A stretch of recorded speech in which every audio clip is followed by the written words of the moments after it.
Hello friends, आज आपण instant basundi कशी बनवायची ते या व्हिडिओमध्ये बघणार आहोत। बासुंदी बनवण्यासाठी आपण या ठिकाणी 1 लिटर म्हशीचं दूध घेतलेलं आहे। फुल फॅट दूध आहे हे आणि आपल्याला याची चांगली एक उकड काढून घ्यायची आहे। बासुंदी बनवण्यासाठी आपण जे भांड वापरणार आहोत ते थोडं पसरटच वापरायचं आणि थोडं जाडबुडाचं वापरायचं आहे। तसं आपल्याला बासुंदी आटवायची नाहीये, कारण आपल्याला आज इन्स्टंट बासुंदी बनवायची आहे।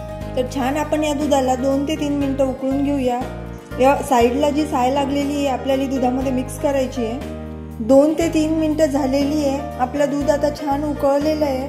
आपण दूध साइडला ठेवून घेऊया आणि इन्स्टंट बासुंदी बनवण्यासाठी आपण गॅसवर एक पॅन ठेवून घेतलेला आहे। पॅन मध्ये 2 चम्मच आपण यामध्ये तेल टाकून घेतलेलं आहे आणि जे आपण अगोदर दूध उकळून घेतलेलं होतं ते दूध आपल्याला यामध्ये 1 कप दूध यामध्ये टाकून घ्यायचे। दूध यामध्ये टाकून घेतल्याच्या नंतर तुपामध्ये आपल्याला हे दूध मिक्स करून घ्यायचे आणि अर्धी वाटी आपल्याला यामध्ये मिल्क पावडर किंवा मग चम्मचनी मोजलं तर यामध्ये आपण 5 चम्मच दूध पावडर यामध्ये टाकून घ्यायची आहे आणि याला छान असं मिक्स करून घ्यायचं आहे दुधामध्ये। याच्या आपल्याला गाठी नाही होऊ द्यायच्या। 2 ते 3 मिनिटं आपल्याला ही पावडर दुधामध्ये मिक्स करून छान अशी घट्ट करून घ्यायची आहे आणि आपण यामध्ये जे दूध वापरलेलं आहे ते गरमच दूध वापरायचं आहे। या वेळेला आपण यामध्ये जितकी मिल्क पावडर घेतली होती तितकीच यामध्ये आपण साखर टाकून घेऊया आणि याला पण यामध्ये मिक्स करूया। छान आपल्याला हे एकजीव करून घ्यायचंय। चांगल्या प्रकारे आपली साखर आता या मिश्रणामध्ये मिक्स झालेली आहे। या ठिकाणी आपण यामध्ये परत 1 चम्मच यामध्ये तूप टाकून घेऊया। तुपाची टेस्ट छान येते आणि हे बनवत असताना आपण दुसऱ्या गॅसवर दूध एकदम कमी फ्लेमवर ठेवलेलं आहे। हे मिश्रण आपल्याला सारखं ढवळत राहायचंय, याला खाली लागू द्यायचं नाही आणि छान हे मिश्रण आता आपलं एकजीव झालेलं आहे। बघू शकता, खूप घट्ट नाही आणि खूप पातळही नाही, अशा प्रकारे आपल्याला हे बनवून घ्यायचंय। साखर टाकून आपल्याला 3-4 मिनिटं झालेली आहे आणि साखर टाकायच्या अगोदर आपण याला 2 ते 3 मिनिटं मिल्क पावडर मध्ये मिक्स केलं होतं दुधाला। आता आपण या स्टेजला हे बाजूला ठेवूया आणि दूध घेऊया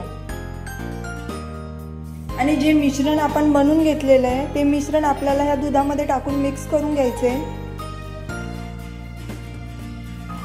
आणि चांगल्या प्रकारे आपल्याला याला दुधामध्ये मिक्स करून घ्यायचे आणि दुधाला अजून आपल्याला 5 मिनिटं तरी उकळून घ्यायचे, म्हणजे आपली बासुंदी 10 ते 15 मिनिटात दाटसर अशी दाणेदार बासुंदी आपली बनवून तयार होते। 4 ते 5 मिनिटं झालेली आहे। आपण बघू शकता छान आपली बासुंदी बनवून तयार झालेली आहे। आता जरी ही थोडी पातळ वाटत असली, थंड झालं की मस्त अशी घट्ट होते। या ठिकाणी आपण या वेळेला यामध्ये काही ड्रायफ्रूट टाकून घेऊया। जे पण ड्रायफ्रूट आपल्याला आवडतात ते ड्रायफ्रूट आपण यामध्ये टाकू शकता, पण एक करायचं की ते ड्रायफ्रूट आपल्याला थोडे भाजून घ्यायचे तुपामध्ये, त्यामुळे त्याची टेस्ट खूप छान लागते।